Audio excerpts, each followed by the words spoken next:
Hi guys, in this video I'm going to show you how you can create new fabric patterns using two different techniques.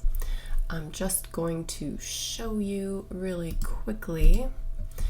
This is actually a dress that I made out of tablecloths and it's really unique looking, but I thought I would use it to show you how you can actually change colors and even fabric patterns using a couple cool techniques.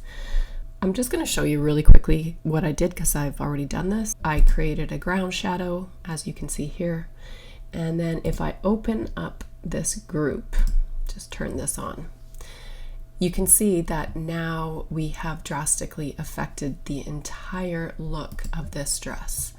And if you're interested in this technique, you might want to keep watching. I'm just going to turn all of this off.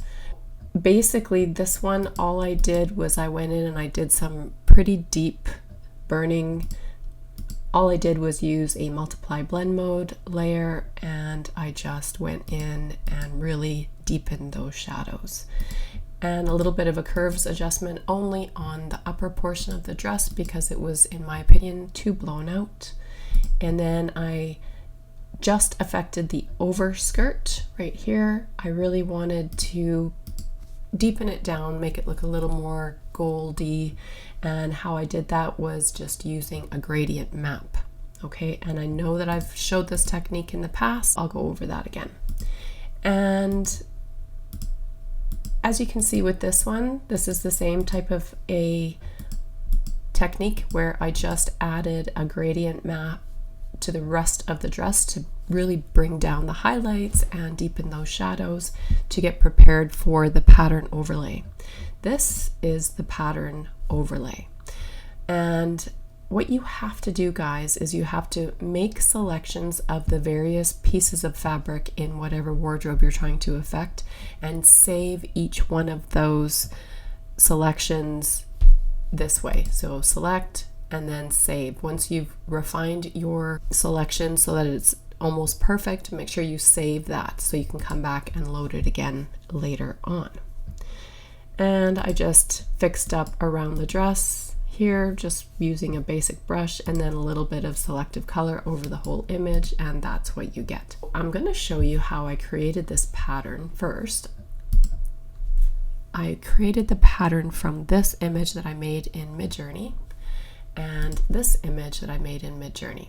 So what you have to do, obviously, is you have to cut out the pieces that you wish to use in your pattern. And we're just going to come over here to our pattern and I'll show you what it looked like. This was my pattern that I created, and this was the other one that I created by cutting out those pieces from those images. And what I'm going to do now is I'm just going to show you how I created a pattern. This was a crown pattern, and this is the crown image that I made in Midjourney, and I cut it out. I made a selection and I cut it out, as you can see here. Now, yes, that does take a lot of time, so just be prepared. The reason why I decided to use this as a pattern wasn't because I thought it would make an amazing pattern, but I had to cut it out anyway so that I could use this crown in portrait work. And because it was already done, I figured, hey, I'll just make a pattern from the crown. So what you do is you take your cutout of your crown, like so, and then you duplicate your layer, Command J, and let's go here, Command J, and then you're going to use your grab tool and Command T to transform. I'm just going to flip it vertically. So now I have the same crown flipped vertically, and you can keep on doing that. Just create some kind of a pattern out of it that you think would be cool for fabric or whatever, and flip that vertically. Right there is good. I'm just going to move this one over there. And what we're going to do is we're going to create a seamless pattern so that there are no seams in this pattern. Just flip that vertically And if I do this correctly, it'll turn out really well.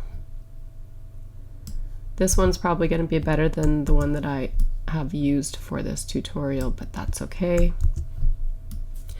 We're just gonna move this up and Command T, flip it vertically, and just make sure that none of your images are touching the sides anywhere. And if that means that you have to make it a little bit smaller, then go ahead and do that. It's not going to really be that noticeable. Okay, so once you do that, you're going to create, always do this step, guys. On your last one that you made, just duplicate that one, turn it off, okay? And then merge all your other layers like so. And then what you're gonna do is you're gonna come up to your filter, other, height, and you're going to choose offset. Now in your offset, you're going to change your horizontal and vertical to +200. And when you do that, you get a really good idea of what the pattern will look like when you apply it. So I can see in this that this is a lot of blank space, and that's why I kept one additional layer, because anytime that there's a blank space, you can come in and you can just fill in those blank spaces so that your pattern looks good and isn't full of blank spaces.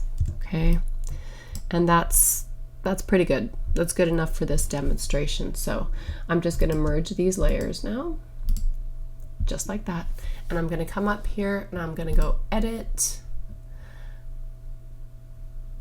Show All Menu Items, Define Pattern, and I'm going to call it Crown Pattern.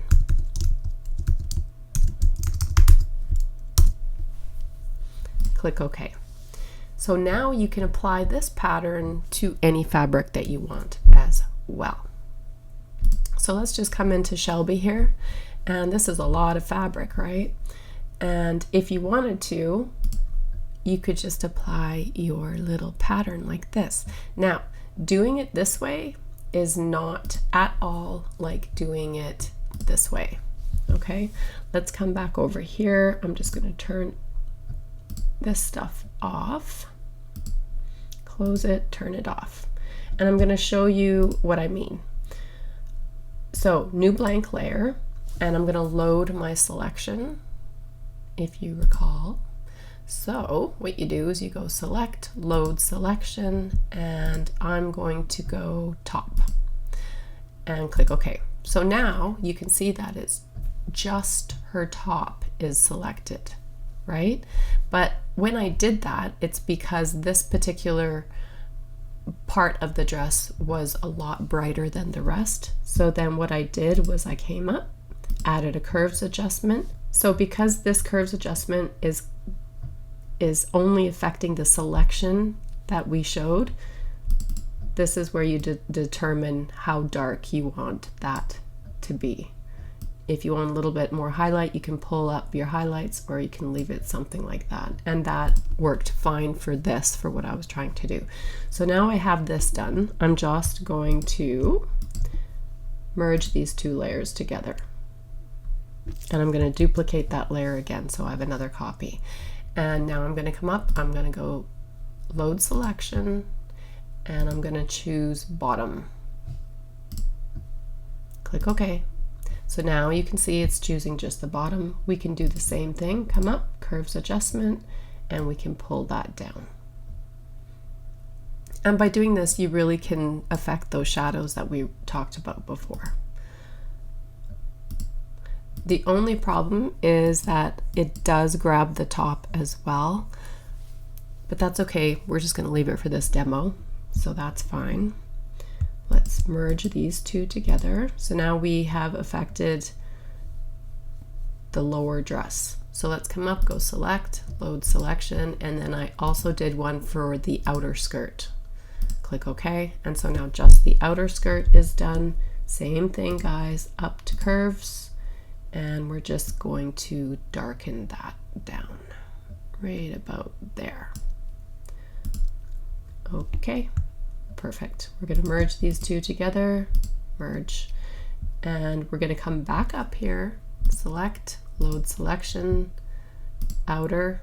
So you can tell that this is very important to make your selections as close as you can, because otherwise you're going to have some touch up to do afterwards. So I always take my time. I zoom right in using my lasso tool. That's how I get my selection. Okay, so now we're going to go adjustment layer, gradient map. So in your gradient map, you're going to click right here. You want the left hand side here to be as dark as possible. Now I'm looking at this color, it's definitely more in the gold tones somewhere around here, and I'm going to choose a dark color, something like this. I don't want it to be completely black, but I do want it to have some of that warm color in it. Click OK, and on the right side we're going to choose this color, something like up here, and that's up in the golds again, somewhere around here. So you can see now that it's matching pretty good, right? So we're going to click OK, but what we're going to do is we're going to click on our black here, and we're just going to pull up the shadows. We want it to be a little bit darker, something like this. And I'm going to actually move this over right about there. And I'm going to add another point by clicking. And now I'm going to choose pure black for this. And that'll make my shadows as, you know, close to black as I can possibly get them. And if I pull this little diamond up here, it should make them even darker. So now our outer skirt actually looks, I'd say, pretty decent. And if you want your highlights to be brighter, just take your right side color, and my voice is cracking like a 17-year-old boy, guys, I don't know why, and turn it to your left, and that should brighten up those highlights. So that looks really good. That's good enough. Click OK. All right, so that's how you do your color changes the easiest, quickest way. You can do this on pure white, you can do it on cream, you can do it on light colors, but it's the quickest, easiest way to get really, really good color changes. Now this is what we're going to do. So above my ground shadow layer, I'm going to create a new blank layer, and I'm going to select load selection, and this time I'm going to choose the outer, or sorry, the bottom, and that's actually the whole dress, including the top, as you can see here. So now we're on a blank layer. We're going to change the blend mode to overlay, and we're going to come up to edit, fill, and we're going to choose our pattern. And if I choose my bird pattern, click OK, and that's how you get an amazing looking pattern, which is so fun. Let's just see what it would look like with that crown one. I'm just super curious to see what that would look like. Oh, it just put it right over top of it. You know what? I didn't know it could do that. So let's go back and do it again. Let's choose our crowns. So the crown one is okay. I don't think it's as impactful on this dress. So let's undo that and go back to fill, pattern, and we're gonna choose, let's try this one. That's pretty cool. That's cool. Okay. And if you think it's too strong, just reduce it a little bit. Okay, so that's one way of using your pattern. I think it looks pretty cool. And the next thing we're gonna do is come over to Shelby. And this technique is done differently, okay?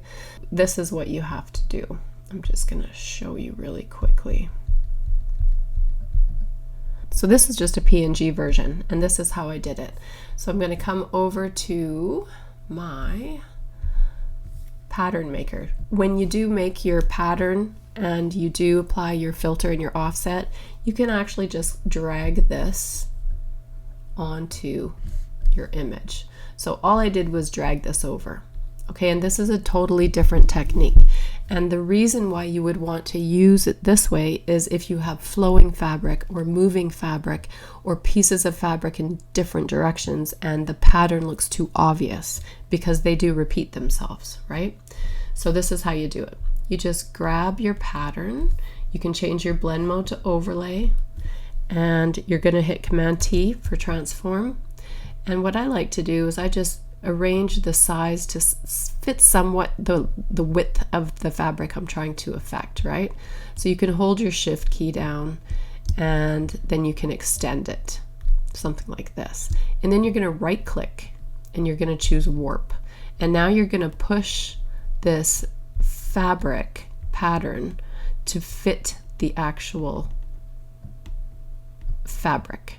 Don't worry if it extends past, because you're just going to erase that anyway, but you want it to actually look like it's moving with the fabric, as opposed to when you use fill pattern, it's usually not going to fit the fabric, especially if you have fabric that has all kinds of different directions.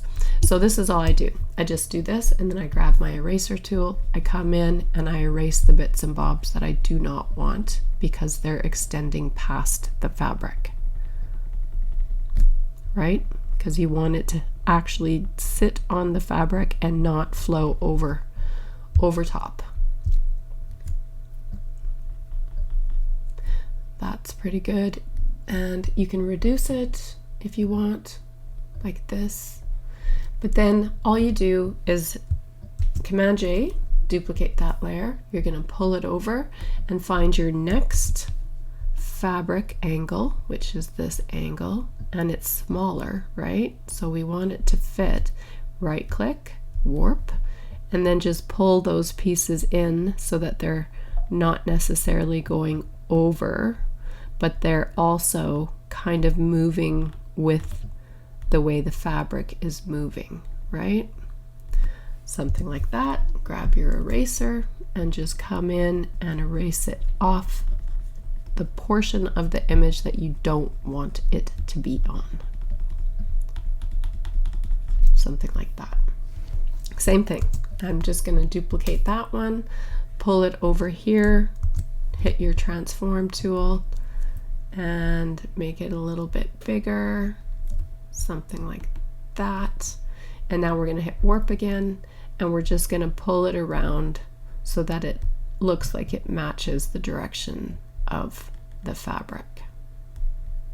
And it doesn't have to be perfect, because like I said, you can always just erase it right off. Grab your eraser and just take it off the areas that you don't want it to be on.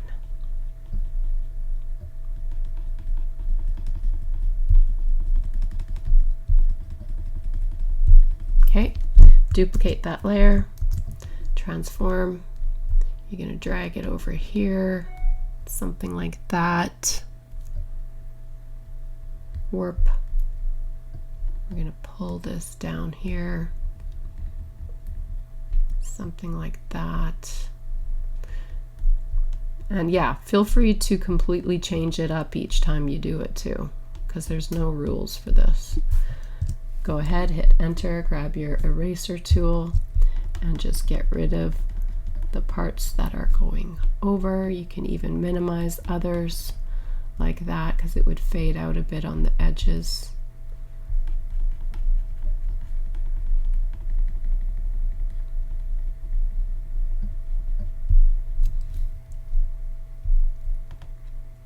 Just going to change our opacity a little bit. This one here looks a little wonky, but anyways, you get the gist, right? So that's how I did that one. Super easy, quick and easy to do. And then I did all the other little pieces for this one, and just adjust your opacity to suit the different parts. And that's how you can do it in another technique, and you can try different blend modes, whatever works for your image. So I just wanted to show you that super quick, because I thought, oh, this is something that I do all the time, and I know people wonder how I do it. Until the next video, chat later.